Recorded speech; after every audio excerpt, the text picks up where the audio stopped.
Hello, this is गौरव लाट और big bull coach. जारी रखते हैं हमारा जो डेली सीरीज़ है मार्केट की बातें, योर डेली डोज। आज के लिए यानी 20 मार्च 2026 के लिए, that is the 28th March 2026, Friday. आज हफ्ते का आखिरी ट्रेडिंग सेशन था। तो आज बेसिकली जो बाज़ार एक्सपेक्टेड था थोड़ा बढ़ के खुलेगा, क्योंकि गिफ्ट निफ्टी वही इंडिकेट कर रहा था और प्री ओपनिंग भी वही इंडिकेट कर रहा था, तो वैसा ही हुआ। और लास्ट में जो है, अगर मार्केट की बात करें तो बढ़ के ही बंद हुआ। तो निफ्टी की बात करें तो वो 112 पॉइंट्स बढ़कर 23,114 पर बंद हुआ। That is it was up 112 points, closing at 23,114। और वही बैंक निफ्टी की बात करें तो वो 24 पॉइंट्स गिर कर 53,427 पर बंद हुआ। That is it was down 24 points, closing at 53,427। So basically आज प्री ओपनिंग इंडिकेट कर रहा था कि बाजार बढ़ के खुल सकता है। गिफ्ट निफ्टी भी वही इंडिकेट कर रहा था, तो वैसा ही हुआ। बाजार जो है वो बढ़ के ही खुला और उसके बाद थोड़ी और बढ़ोतरी आई। बेसिकली अब ओवरनाइट क्या हुआ था कि कल जो ट्रम्प बाबू इतना धमाका कर रहे थे, इतना सब कुछ हो चुका है यूएस ईरान कॉन्फ्लिक्ट में, पर कहीं ना कहीं उसका डैमेज तो होने लग गया ना। तो उसके अलावा देखिए, ईरान ने जो ईरान के ऑयल एंड गैस एसेट्स पे अटैक किया, उनके ऑयल फील्ड्स पर अटैक किया, तो उसके कारण कहीं ना कहीं अटकलें कि फिर इसके कारण गैस प्राइसेस और बढ़ सकते हैं। उसके अलावा ईरान ने भी रिटेलिएशन में कतार के गैस एसेट्स को टारगेट किया है, जिसके कारण कतार बोल रहे हैं कि उनका जो प्रोडक्शन है वो अभी आने वाले दिनों में 20% कम हो सकता है, और उसको ठीक करने के लिए कम से कम 5 साल तक का वक्त लग सकता है, क्योंकि इसका मतलब है काफ़ी मेजर डैमेज हुआ है उनके गैस एसेट्स में, और उसको ठीक करने में उनको बहुत बहुत समय लग जाएगा। ये थोड़ी सी चिंताजनक बात है, बिकॉज देखिए कतार के गैस सप्लाईज पे बहुत बड़ा डिपेंडेंस है, भारत का, यूरोप का और भी कई देशों का काफ़ी तगड़ा डिपेंडेंस है। वो कतार के गैस पे डिपेंड करते हैं।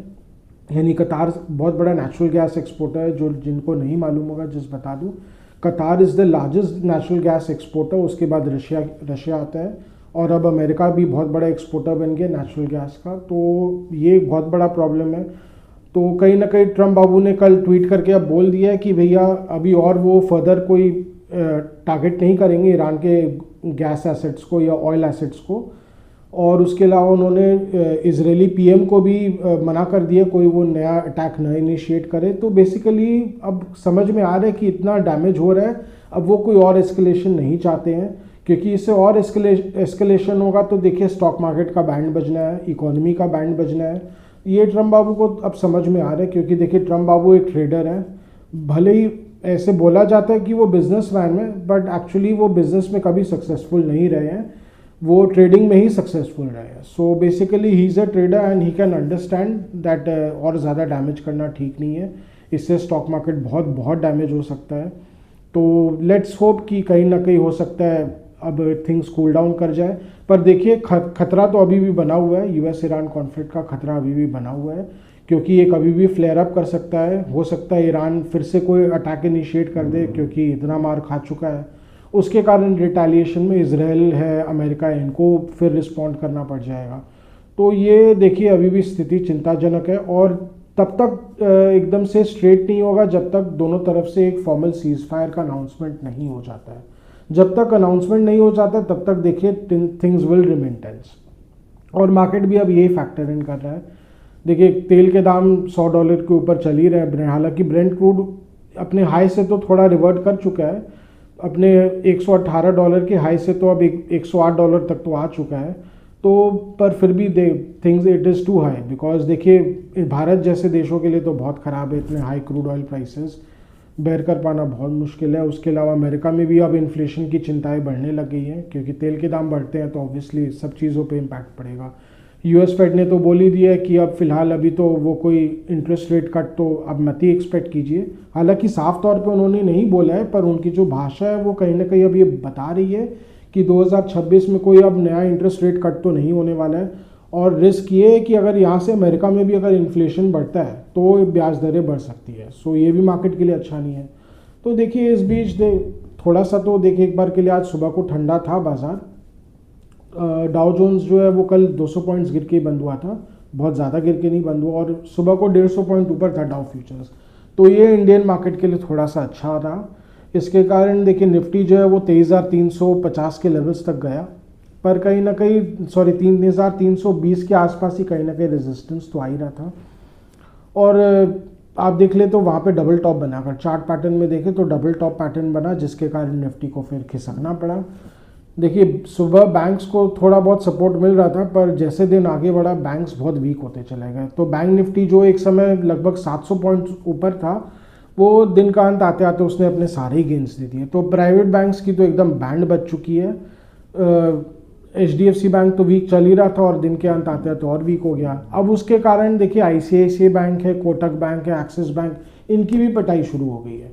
सो देखिए ओवरऑल प्राइवेट सेक्टर बैंक्स को लेके कहीं ना कहीं मार्केट का मूड खराब होते चला जा रहा है। मैंने पहले भी कहा था कि प्राइवेट सेक्टर बैंक्स जो है वो उनका वर्क एथिक्स बहुत ख़राब होते चला जा रहा है। अब सब कुछ उनके लिए नंबर्स जैसा लगता है, तो अब वो कस्टमर सेंट्रिक अप्रोच जो था वो तो ख़त्म ही हो चुका है। दिन भर वो चार्जेस के पीछे भागते रहते हैं, दिन भर वो कस्टमर्स को मिस सेलिंग करने में लगे हुए रहते हैं। और प्रॉब्लम ये है कि अब उनका माहौल इनके यहाँ इतना टॉक्सिक हो चुका है कि कोई भी एम्प्लॉय का जो प्रमोशन है या उसका रिवॉर्ड है, इस पर डिपेंड करता है कि वो कितने इंश्योरेंस प्रोडक्ट्स बेच पाता है, चाहे वो हार्ड सेलिंग करे चाहे वो मिस सेलिंग करे, पर करना तो पड़ेगा, नहीं तो उसके बिना उनकी नौकरी भी बचना मुश्किल है। यहाँ तक कि जो एक कैशियर भी है बैंक में, उसकी भी नौकरी कितने दिन टिकेगी वो उस पर डिपेंड करता है कि वो कितने इंश्योरेंस प्रोडक्ट्स या म्यूचुअल फंड प्रोडक्ट्स अपने कस्टमर को या डिपॉजिटर को चेप पाता है। अगर वो नहीं चेप पाता है तो फिर उसकी भी नौकरी हमेशा खतरे में ही लगी रहती है। तो ये कहीं ना कहीं टॉक्सिसिटी जो बैंक्स में बढ़ गया, ये अब धीरे धीरे प्राइवेट बैंक्स के नंबर्स में भी हो सकता है आने वाले दिनों में दिखने लग जाएगा। लोग प्राइवेट बैंक से पीछे भागने लग गए हैं। एज इट इज़ बहुत परेशान भी करते हैं प्राइवेट बैंक्स कस्टमर्स को, दिन भर मिस सेलिंग करने में लगे हुए रहते हैं। तो और ये फैक्ट है, इसके कारण अब लोग PSU बैंक्स की ओर ज़्यादा अब झुकाव बढ़ने लग गया है।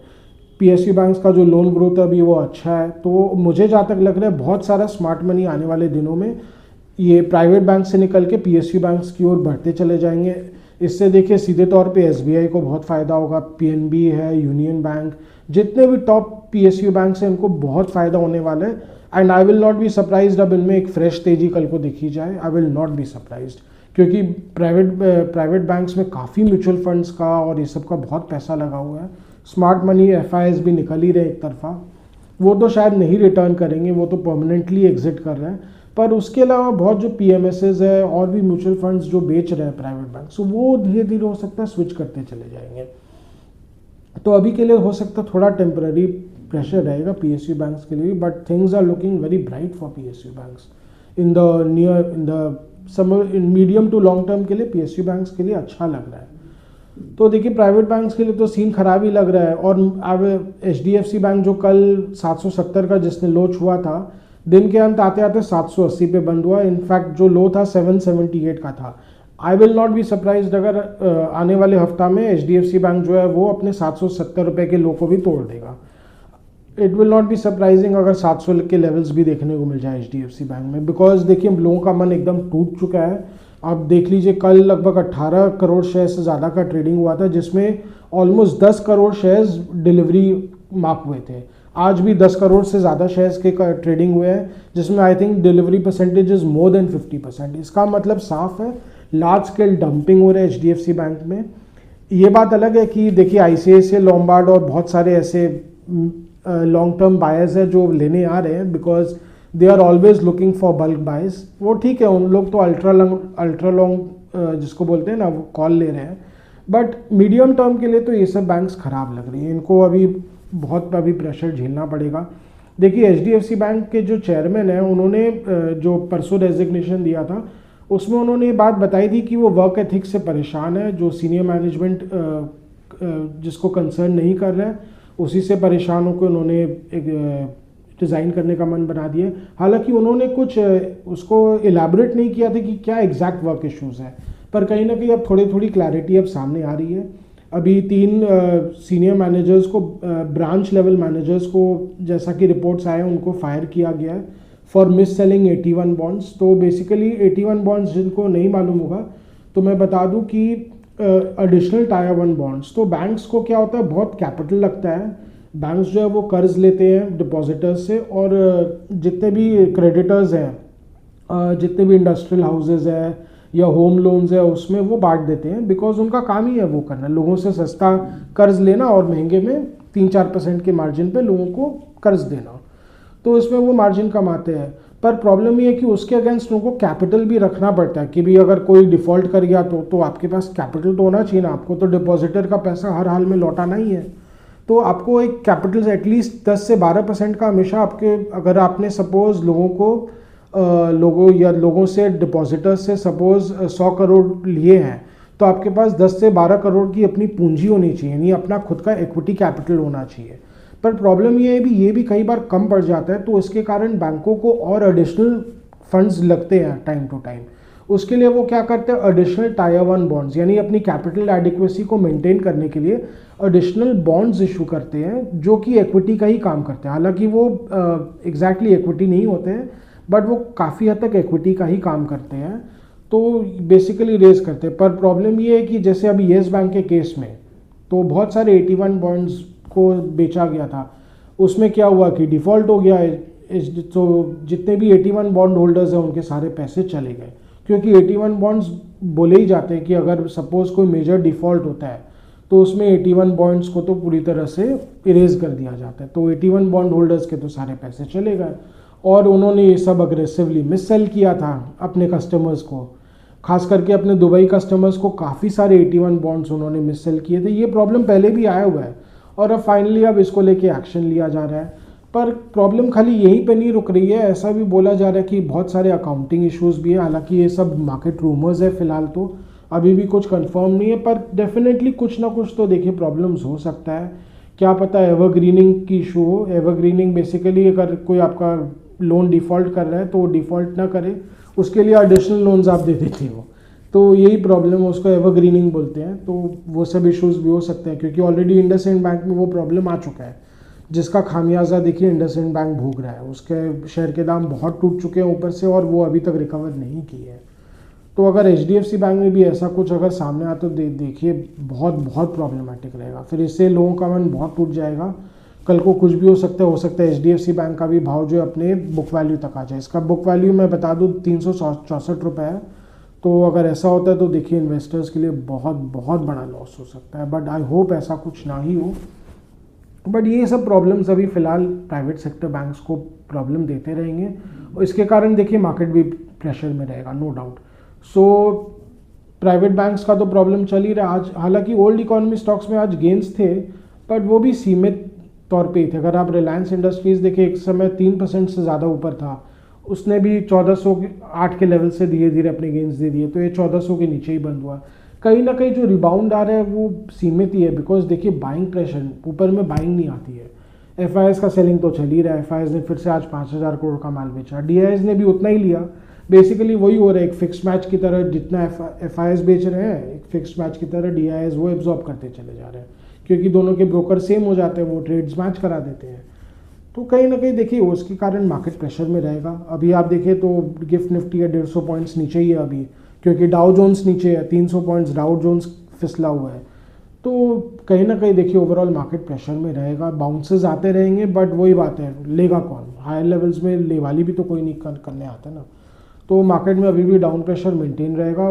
मुझे जहाँ तक लगता है जो कल का लो है 22,930, वो हो सकता है वो टूट जाए, अगले हफ्ता ही हो सकता है वो टूट जाए। अगर उसके नीचे जाता है तो मार्केट और ख़राब हो जाएगा, and I will not be surprised April आते आते निफ्टी जो है वो 22,000 के लेवल्स तक आ जाए। हालांकि 22,000 में बहुत मेजर सपोर्ट एक्सपेक्टेड है, क्योंकि ये लेवल्स वही है जब ऑपरेशन सिंदूर के दौरान लास्ट देखे गए थे मई 2025 में, जिसके बाद मार्केट काफ़ी अच्छा बाउंस बैक किया था, नो डाउट। बट वहाँ पे डेफिनेटली मेजर सपोर्ट आ सकता है। अब बाकी सब चीज़ डिपेंड करेगा कि क्या सिचुएशन रहता है, तब वो तभी कुछ बोला जा सकता है। और उसके कारण देखिए अब रुपया लगातार गिरते जा रहा है। आज तो रुपया ने हद ही मचा दी, 93.80 का लो टच कर चुका है, दैट इज़ 93.80। ये देखिए बाजार के लिए बहुत चिंताजनक है। एफआईएस उसके कारण और बेचेंगे और अग्रेसिवली बेचेंगे। गवर्नमेंट भी कहीं ना कहीं अब कंट्रोल नहीं कर पा रही, क्योंकि आरबीआई भी कितने डॉलर बेचेगा।